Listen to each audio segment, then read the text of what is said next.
16 जुलाई 1979 से 9 अप्रैल 2003 तक इराक के राष्ट्रपति रह चुके हैं। उन्हें 30 दिसंबर 2006 को उत्तरी बगदाद में स्थानीय समय के अनुसार सुबह 6 बजे फांसी दी गई। 31 वर्ष की आयु में सद्दाम हुसैन ने जनरल अहमद अल बकर के साथ मिलकर इराक की सत्ता हासिल की। 1979 में वह खुद इराक के राष्ट्रपति बन गए। सन 1982 में हुए दुजैल जनसंहार मामले में उन्हें वर्ष 2006 में फांसी दी गई। तो चलो आइए मैं आज आपको सद्दाम हुसैन के बारे में बात करते हैं। उनके ऊपर एक डॉक्यूमेंट्री मैं आपको लेकर के आ रहा हूँ, कृपया कर पूरी देखना। सद्दाम हुसैन का जन्म 28 अप्रैल 1937 को बगदाद के उत्तर में स्थित तिक्रित के पास अल ओजा गांव में हुआ था। उनके मजदूर पिता उनके जन्म के पहले ही दिवंगत हो चुके थे। उनकी मां ने अपने देवर से शादी कर ली थी, लेकिन बच्चे की परवरिश की खातिर उसे जल्द ही तीसरे व्यक्ति से शादी करनी पड़ी। इस दौर का तिक्रित और अपने विख्यात सत्ताओं के लिए कुख्यात था।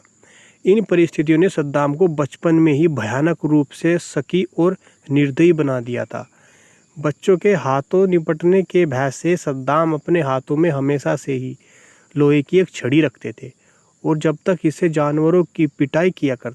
किशोर अवस्था में कदम रखते रखते वह विद्रोही हो गए और ब्रिटिश नियंत्रित राजतंत्र को उखाड़ फेंकने के लिए चल रहे राष्ट्रवादी आंदोलन में कूद पड़े। हालांकि पश्चिम के अखबार इस आंदोलन को गुंडे बदमाशों की टोली की ही कहा करते थे। 1957 में वह बाथ सोशलिस्ट पार्टी में शामिल हो गए।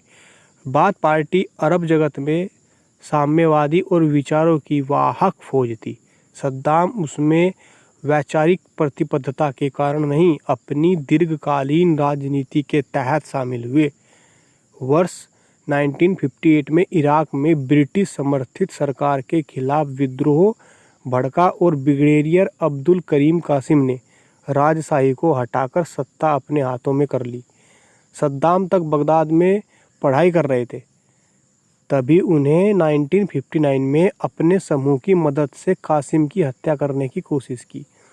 वह देश से भागकर मिस्र चले गए और 4 साल बाद यानी कि 1963 में कासिम के खिलाफ बाथ पार्टी में फिर बगावत हुई।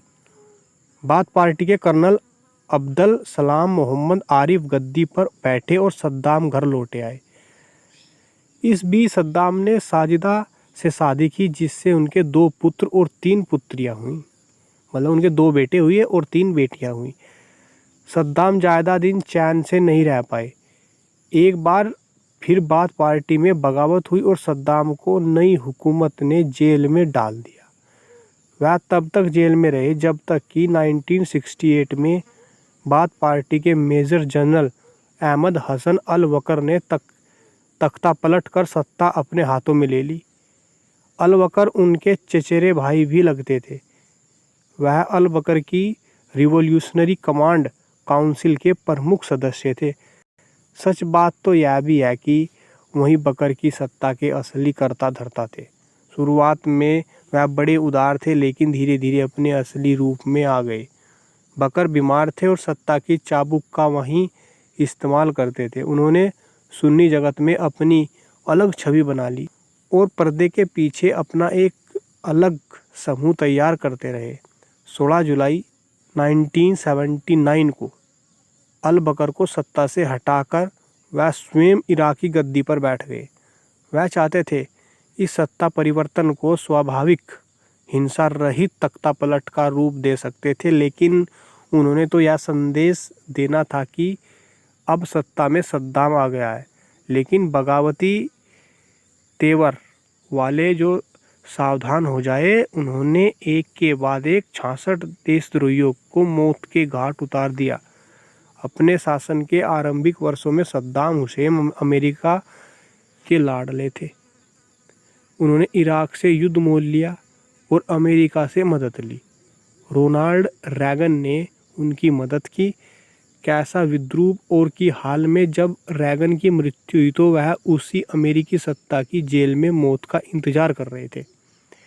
1962 में एक बार दुजैल गांव में उनके ऊपर हमला हुआ, जिसके जवाब में उन्होंने वहां 148 शियाओं की हत्या करवा दी।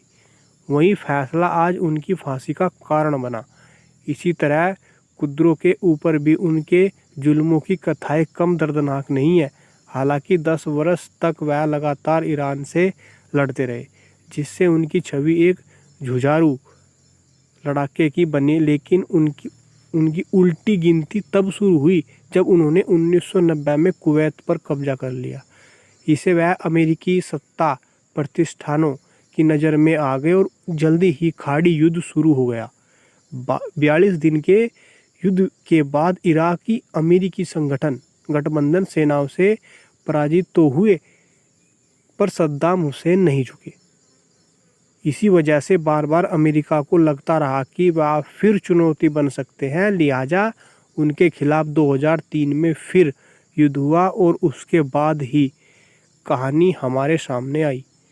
वह एक तानाशाह तो थे, लेकिन जिस तरह से उन्होंने खुद को अंतर्राष्ट्रीय फलक पर पेश किया और अमेरिका के आगे नहीं झुके, उसने उन्हें वाकई अरब जगत का नायक बना दिया। आपको ये डॉक्यूमेंट्री कैसी लगी प्लीज़ कमेंट करके बताएं।